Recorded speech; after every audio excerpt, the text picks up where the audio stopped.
Hey everyone! Welcome back to a new video. I know, it's been a while since I last posted a video here, and honestly, I've missed this. I've missed talking to you all and just sharing what I've been working on, but hey, just because I've been a little ghosty on YouTube doesn't mean I've disappeared. Nope. I've actually been very active on my Instagram account, especially doing the mermaid challenge, and also, let's be real, making the meme. Even when I'm not uploading here, I'm definitely still making the meme. So anyway, today I'm finally bringing you a new art video, and this one is kind of special because it's tied to one of my older sketchbooks. Yeah, that one, the blue one with all stickers on the cover. That's the one. I opened it the other day thinking, oh, this would be perfect for the sketchbook tour, blah blah.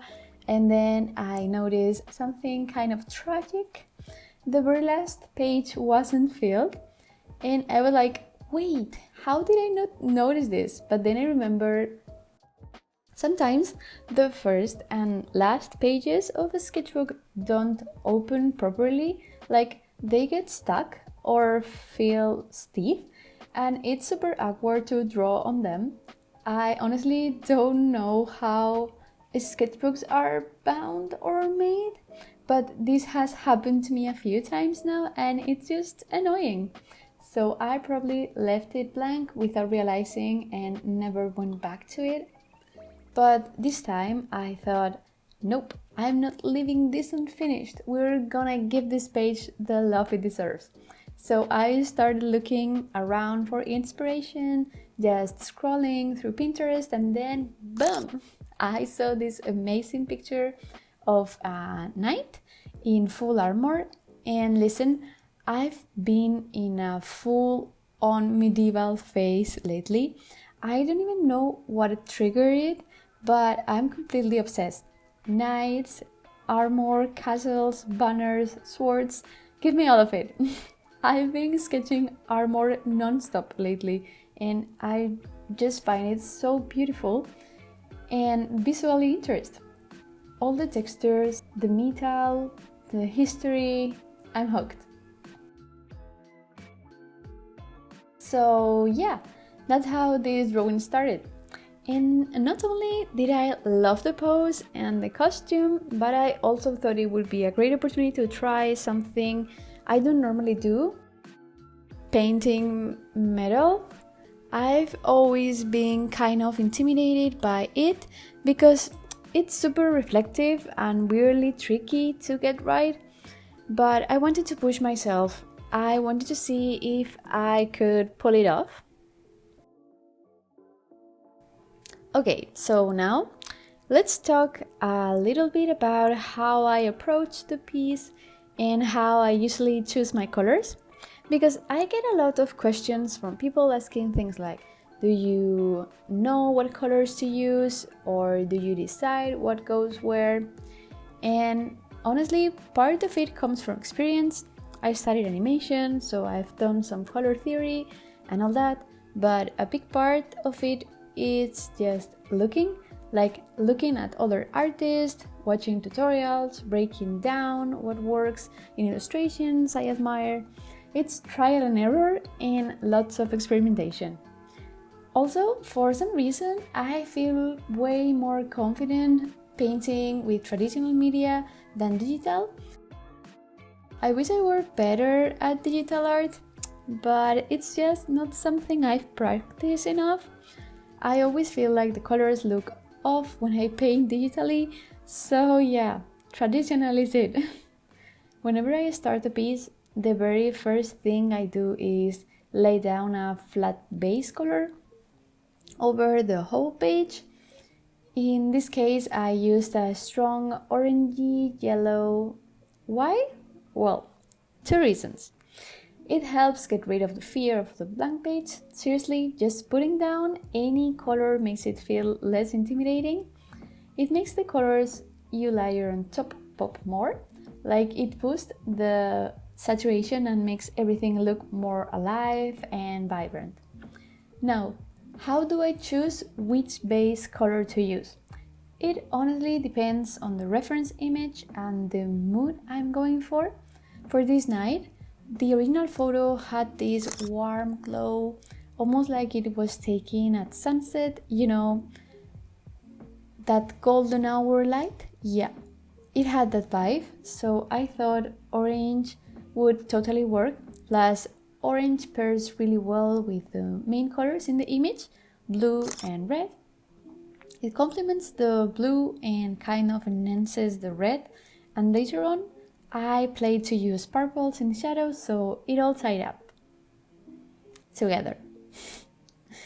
The next thing I do is analyze the lighting. I ask myself, what are the shadows? Where are the highlights? What direction is the light coming from? If you're new to this, that can be hard to figure out. So here's a trick I used. If you've got Photoshop or any other program, you can open the image and turn it to black and white. That helps you clearly see the value structure, what's light and what's dark. But if you don't have Photoshop, here's a simple hack. Squint your eyes, like literally blur your vision a little until the image looks fuzzy. It sounds silly, but trust me, it helps you spot the major light, dark areas without getting distracted by details. Once I have that figured out, I usually block in the flat colors first and then layer the shadows and highlights on top. I know some artists like to start with shadows right away, but I like building from a flat base. It feels safer and helps me map out the piece before getting too detailed. Another thing that's really changed the way I paint is I try to avoid using pure black. Like completely, I used to rely on black for shadows or outlines, but I realized it made my art look kind of muddy and flat. Now I try to use really dark colors instead, deep blues, purples, even greens to create shadow without dulling everything down. It keeps the colors richer and more dynamic. Same goes for the highlights. I still use white, but I'm trying to get in the habit of using light colors instead, like pale yellows, creams, soft pinks. The goal is to keep everything feeling cohesive and clean, not oversaturated or overexposed. It's also helpful to think about color in terms of hue, saturation, and lightness. That's HSL. Hue is the basic color like red, green, blue. Saturation is how intense or vivid the color is, and lightness is how dark or bright it is. Instead of just adding black to make something darker or white to make it lighter, you can try shifting the hue or adjusting the saturation. That way, your shadows and highlights still feel like part of the same color family and everything looks more natural. Okay, now back to the night. Overall, I'm honestly really happy with how the piece turned out, especially the clothing and all the little armor details. I think I managed to capture that slightly worn, used metal look without making it look too shiny or polished. And I'm really proud of how the hands turned out. Like the armor, I love it. That was so fun to paint. What I don't love though is the chainmail around the neck. It just looks off. It doesn't fit the character properly, and I feel like I could have done a much better job there. Also, I'm not super happy with how the skin turned out. It looks like a little muddy, and I'm not quite sure how to improve it yet. Skin tones are just one of those things I still struggle with, so I definitely want to keep practicing. But yeah, that's kind of where I'm at with this piece. There are parts I love parts I don't, but overall I think it was a really good learning experience, and I'm glad I finally filled the last page. So I really hope you found this video helpful or at least entertaining. I'm thinking about making a more in-depth video on color theory at some point, but those take forever to plan and edit, and I honestly don't have a ton of free time these days, and Mermaid has been eating up every spare minute I've had. But I do want to talk more about that soon, about how the challenge went, what I learned, what I liked and didn't like. If you'd be into a full mermaid breakdown, let me know in the comments. Also, don't forget to follow me on Instagram if you want to see more behind the scenes stuff, sneak peeks of coming videos, and just random art updates. I post way more frequently over there, so come hang out.